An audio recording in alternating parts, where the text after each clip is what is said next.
ആ അതോട്ട് വരൂ. മാഷെ, ഇതാണ് ഞാൻ പറഞ്ഞ കുട്ടി ആമിന. ആമിന, ഇത് നമ്മുടെ മ്യൂസിക് ഡയറക്ടർ എടമട്ടം ബാസി. ഞാൻ സൗണ്ട് എഞ്ചിനീയർ ബഷീർ റഹന. ഇരിക്കാമിന. എത്ര കട്ടയ്ക്കാ പാട്ട്? കട്ടയ്ക്കോ? ഒന്നിന്. അയ്യേ, ഒന്നിനോ? ഒന്നിനെന്ന് പറഞ്ഞാ ആ ഒന്നിനല്ല. തെമ്മേശിക്കല്ലേ ബഷീര്? മിനിമം ഒരു 4 കട്ടയ്ക്കാണെങ്കിലേ ഞാനുള്ളൂ. 4 കട്ടയ്ക്കോ? ആ, ഡുയറ്റ് ആവുമ്പോ 2 ചേർന്നുള്ള ശ്രുതിയാവണ്ടേ?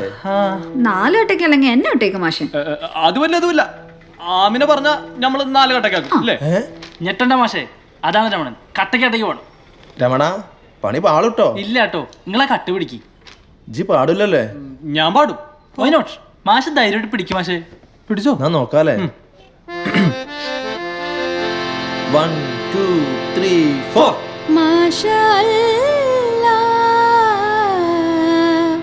മാഷാഅല്ലാ, മാഷാഅല്ലാ.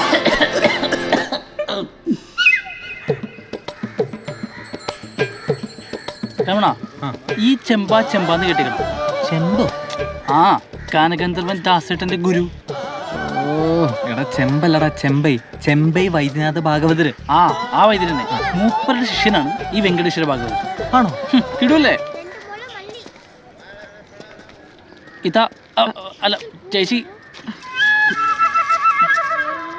കണ്ടോ, നിന്നെ കണ്ടപ്പോ മാല പൊട്ടിക്കാൻ വന്നാണ് മാമി വിചാരിച്ചേ. நீங்க 2 பேருடைய மூஞ்சிய பார்த்தா திருட்டு மாதிரி.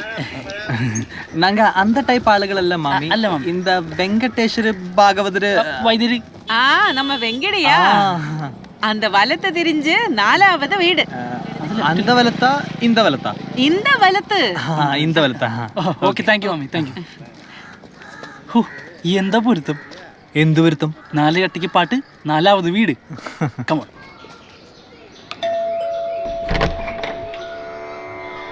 யாரு? என்ன வேணும்? പാട്ട് പഠിക്കാൻ. நிஜமாவா? வாங்கோ, உள்ள வாங்கோ. രമണ, 4 കെട്ടാണല്ലോ. உட்காருங்கோ, உட்காருங்கோ. இருக்கு. முன்னாடி சங்கீதம் படிச்சுட்டுണ്ടോ? സ്വാമി, രമണൻ നമ്മുടെ നാട്ടിലെ സ്റ്റാർ സിംഗറാണ്. അപ്പൊ പിന്നെ എന്നെ പഠിക്കണോ?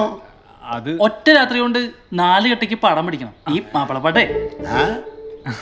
ஒரே ஒரு ராத்திரி 4 கட்ட மாப்பிளப்பாட்டு. ആമാ. சரி, உட்காரு, வரேன். നല്ല മനുഷ്യൻ. എന്താടാ? എടാ, ഇതാണ് ഞാൻ നേരത്തെ പറഞ്ഞ വൈദ്യുതി. ആ ചിരിയുണ്ടല്ലേ? ചെമ്പൈ. ആ, நான் யார் நினைச்சேடா? காலையில ஆட்டு கொஞ்சம் கெட்டு போட்டேடா, சோம்பேறிடா. என்னடா என்னடா எங்கடா ஓடா? പൊന്നോ, സാമിയാണെന്ന് പറഞ്ഞ് ഇറച്ചി വിട്ട കത്തിയായിട്ട് വന്നിക്കണം. ഇതിലിപ്പോ എന്താ പ്രശ്നം? മാപ്പിളപ്പാട്ട 4 കട്ടെ ഒറ്റ രാത്രി. வெங்கடைய பார்க்கலையா? പാത്ത് മാമി, പാത്ത്. നമ്മളൊക്കെ ജനിക്കുന്നതിന് മുമ്പ് എല്ലാ ഭാഷയിലും ഡബ് ചെയ്തൊരു സിനിമ ഇറങ്ങിയിട്ടുണ്ട്. ഏതാണെന്നറിയോ? സ്വാമിയപ്പനല്ലേ? അല്ലടോ, അല്ലേ? ശങ്കരാഭരണം. നീ ഇത് കണ്ടിക്കണ? 4 തവണ കണ്ടിട്ടുണ്ട്. ദേ പിന്നെയും 4. എടോ, സത്യമായിട്ടും എന്റെ സ്കൂൾ വെക്കേഷൻ സമയത്ത് അമ്മേന്റെ വീട്ടിൽ പോയി നിന്നപ്പോൾ അവിടുത്തെ പ്രിയ ടാക്കീസ് 3 തവണ, പിന്നെ TV വന്നപ്പോൾ 1 തവണ, അങ്ങനെ 4 വട്ടം കണ്ടിട്ടുണ്ട്. മുടുകൻ. എടോ, അതില് ശങ്കര ശാസ്ത്രി കഴുത്തൊപ്പം വെള്ളത്തില് വെളുപ്പിന് 4 മണിക്ക് പോയിട്ട് ഒരു സാധനം ചെയ്യൂലേ? എന്താ? സാധകം. ആ, അതെന്തിനാ ചെയ്യുന്നത്? എന്തിനാണെന്ന്? അത് ഈ 4 കട്ട 5 കട്ടയൊക്കെ മഴ വീണ ചറ പറന്ന് വരാനല്ലേ? തുറച്ചു നോക്കണ്ട, ആണ്. ഈ വാ.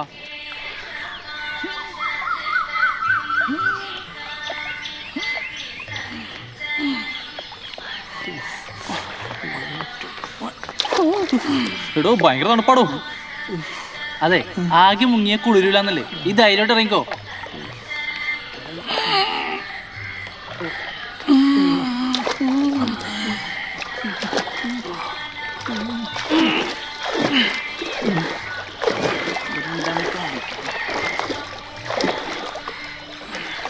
കഴുത്തപ്പം ഇച്ചിരിയോടെ പോട്ടെ.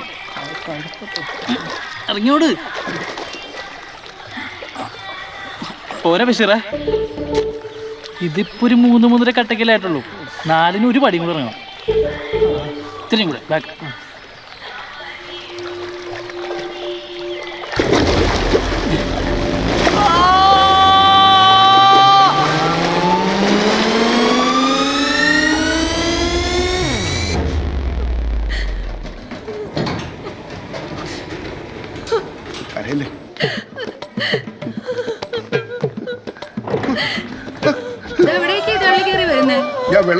രമണന്റെ അച്ഛൻ, ഇതവന്റെ അമ്മ. ആരായാലും ഡോക്ടർ പുറത്തു വന്നോട്ടെ, എന്നിട്ട് കയറ്റി കാണിക്കും. സിസ്റ്ററേ, കരയല്ലേ?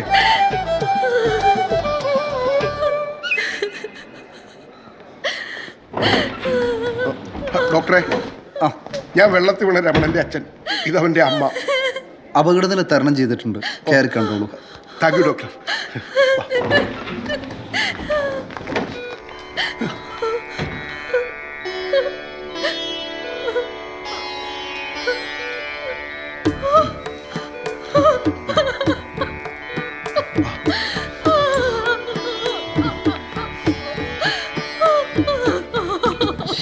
ബഹളം വെക്കരുത്, ഇത് ICU ആണ്.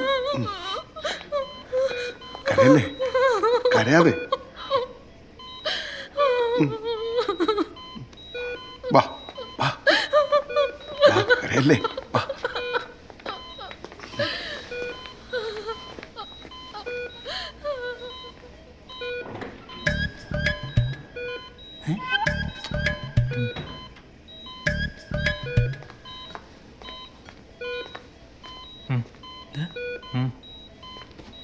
കഴുത്തറ്റം വെള്ളത്തിൽ സാധനം ചെയ്യാൻ നീന്തൽ അറിയണമെന്ന് നീ എന്താ പറയാഞ്ഞേ? സോറി, ചെറുങ്ങനൊന്ന് മറന്നു പോയതാ. പക്ഷേ ഈ മുങ്ങിച്ചാൻ വേണ്ടി പോയപ്പോൾ അലർജി ഉണ്ടല്ലോ, എന്ത് രസമായിരുന്നു. അതങ്ങോട്ട് പ്രാക്ടീസ് ചെയ്താൽ മതി. എത്ര കട്ടൊക്കെ ഉണ്ടെങ്കിലും എനിക്ക് പാടാൻ പറ്റും. Thank U.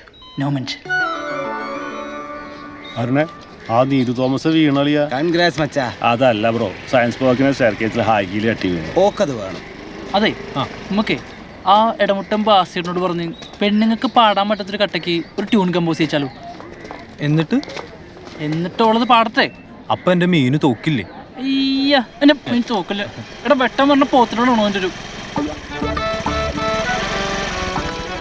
എന്റെ കൂടെ പാടാൻ കഴിയാത്ത വിഷമത്തിൽ വെള്ളത്തിൽ ചാടി ആത്മഹത്യക്ക് ശ്രമിച്ചു എന്ന് കേട്ടല്ലോ, സത്യാണോ? അത് മീൻ ആമിന. മീനാമിനെയോ? അതായത് ആമിന ഈ മീനിനെ കണ്ടിട്ട് ഇറങ്ങിയപ്പോ പടിഞ്ഞാറ് ചെറിയ പടവില്ലേ, 4 കട്ടയില്ല, അങ്ങനെ സംഭവിച്ചത് അല്ലേ രമണ? അതെ അതെ അതെ. വെള്ളത്തിൽ ചാടാൻ പോണതിന് മുമ്പ് പാട്ടിന്റെ ലിറിക്സ് തന്നിരുന്നെങ്കിൽ ഞാൻ ഇപ്പൊ പഠിച്ചു കഴിഞ്ഞാൽ. ലിറിക്സ് എനിക്ക് ബൈ ഹാർട്ടാ. എനിക്ക് വാട്സാപ്പ് ചെയ്യോ? ആ, ഇപ്പൊ തന്നെ വേണേ, എനിക്ക് ഫസ്റ്റ് അവർ ക്ലാസ് ഇല്ല. ശരി. ശരിക്കും ലിറിക്സ് എനിക്ക് ബൈഹാട്ടാ? ശടക്കള്ളോ. വാ ക്ലാസ്സിൽ പോവാം. ഓക്കേടാ. May come in sir? Yes, come in. നമ്മുടെ ക്യാമ്പസിൽ മൊബൈൽ ഫോൺ അലൗഡ് ആണോ സർ? വാട്ട്? പ്രണയത്തിന്റെയും സഹനത്തിന്റെയും ഉദയാസ്തമയങ്ങൾക്കായി സ്വന്തം ശരീരവും മനസ്സും വിട്ടുകൊടുത്തൊരു കവി നമുക്കുണ്ട്. അതാണ് ശ്രീ ബാലചന്ദ്ര ചുള്ളിക്കാട്. അദ്ദേഹത്തിന്റെ 19ാമത്തെ വയസ്സിൽ അദ്ദേഹം എഴുതിയ യാത്രാമൊഴി എന്ന കവിതയാണ് ഇപ്രാവശ്യം നിങ്ങൾക്ക് പഠിക്കാനുള്ളത്. വായിക്കും തോറും ആഴവും പരപ്പുമേറുന്ന ഒരു കവിതയാണ്.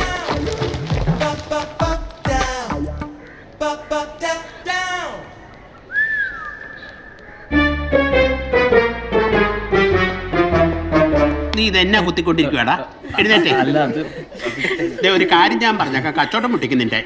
സാർ ഇവനെ മാതൃകാപരമായി ശിക്ഷിക്കണം. ഈ മൊബൈലും പൊക്കി പിടിച്ച് അവൻ ഈ ക്യാമ്പസിന് ചുറ്റും 10 റൗണ്ട് ഓടട്ടെ.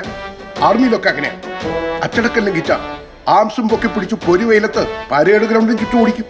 അതിനിതൊരു പട്ടാള ബാരക്കല്ലല്ലോ സാർ, കോളേജ് അല്ലേ. അതുകൊണ്ടെന്താ കുഴപ്പാവും. എന്തു കുഴപ്പം? വിദ്യാർത്ഥി സംഘടനകൾ എന്നെ ഇവിടുന്ന് ഓടിക്കും. ഇല്ലേടൂ? അതോടിക്കൂ സാർ. ഇതിനിടയിൽ ഒന്ന് ചോദിച്ചോട്ടെ? ചോദിക്കണം സാർ. രമണൻ അതൊരു നിരാശാകാമുകന്റെ പേരല്ലേ? ഇയാൾക്കെന്താ അങ്ങനെ ഒരു പേരിട്ടത്? അതൊരു കഥയാണ് സാർ. ഇനിയും കഥയോ? Yes sir. എങ്കിൽ രമണൻ ക്ലാസ്സിലേക്ക് പൊക്കോ. Thank you sir. ഈ ബാരയ്ക്ക് ബോറടിച്ചിരുന്നപ്പോഴാണ് ഞാൻ വായന തുടങ്ങിയത്. പിന്നെ പുസ്തകങ്ങളായ എൻ്റെ ലോകം. വയലാറിന്റെ ആയിഷ വായിച്ച് കോൾമയിൽ കൊണ്ടിരിക്കുമ്പോഴാ മൂത്ത മകൾ ജനിച്ചത്. അവൾക്ക് ആയിഷ എന്ന് പേരിടണമെന്നായിരുന്നു എൻ്റെ ആഗ്രഹം. പക്ഷെ ഭാര്യ വീട്ടുകാർ പോയിന്റ് ബ്ലാങ്കിൽ എന്നെ വെടിവെച്ചിട്ടില്ലെന്നേ ഉള്ളൂ. ഒടുവിൽ ആശാന്റെ ലീലയിൽ കോംപ്രമൈസ് ചെയ്തു. ശരി. ഇവൻ ജനിച്ചപ്പോ ചങ്ങമ്പുഴയുടെ രമണൻ എന്ന് പേരിടാൻ ഞാൻ രണ്ടാമതൊന്നും ആലോചിച്ചില്ല. സാറ് മധുസൂദൻ നായരുടെ നാറാണത്ത് പ്രാന്തൻ വായിച്ചിട്ടുണ്ടോ? ഷോ, ആ പുസ്തകം ഇവൻ ജനിച്ചതിന് ശേഷമാണ് സാർ എൻ്റെ കയ്യിൽ കിട്ടിയത്. അതേതായാലും നന്നായി. ശ്യാമിനിപ്പോ പഴയ പോലെ ഒന്നും സ്നേഹമില്ല. ഇന്നലെ 200 രൂപയ്ക്ക് ഈസി ചെയ്തു തരാന്ന് പറഞ്ഞിട്ട് ചെയ്തോ? എന്തിനാ മോൾക്ക് ഡാഡിനെ വിളിക്കാനാ? ഡാഡി. Hello daddy.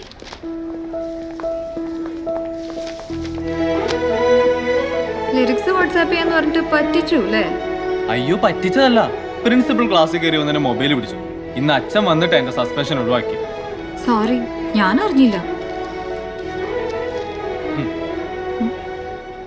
എല്ലാ പാട്ടിനും ലിറിക്സ് ഉണ്ട്. നിലാവിന്റെ ഉദ്ഘാടനത്തിന് ഒരു ഫിലിം ഡയറക്ടറിനെ കൊണ്ടുവരാൻ ഉദ്ദേശിക്കുന്നത്. ഈ സൺഡേ മുതൽ ഫുൾ റിഹേഴ്സൽ. പക്ഷെ ഞാൻ എങ്ങനെ വരും? ആമിനിക്ക് സ്കൂട്ടർ ഇല്ല. അതുണ്ട്, കാറിന്റെ ലൈസൻസ് ഉണ്ട്. ആ, പക്ഷെ വൈകിട്ട് ആരെങ്കിലും തിരിച്ചു കൊണ്ടുവിടാൻ ഏറ്റില്ലെങ്കിൽ ഒറ്റയ്ക്ക് പോകാൻ ഉപ്പ സമ്മതിക്കില്ല. രമണന് കാർ ഓടിക്കാറിയില്ലേ? കാറ് ഇല്ല. ബൈക്കോ? ബൈക്ക് പിന്നെ ചെറുപ്പത്തില് സൈക്കിൾ ഔട്ട് പഠിച്ചിട്ടുണ്ട്. 6ാം ക്ലാസ്സിൽ പഠിക്കുമ്പോഴേ ചോറ്റുമലർക്കത്തില് ഒന്ന് വീണു, അതോടെ നിർത്തി. അപ്പൊ ആണുങ്ങളെ പോലെ ബൈക്ക് ഓടിക്കാനും അറിയില്ല, നീന്താനും അറിയില്ല. കഷ്ടം.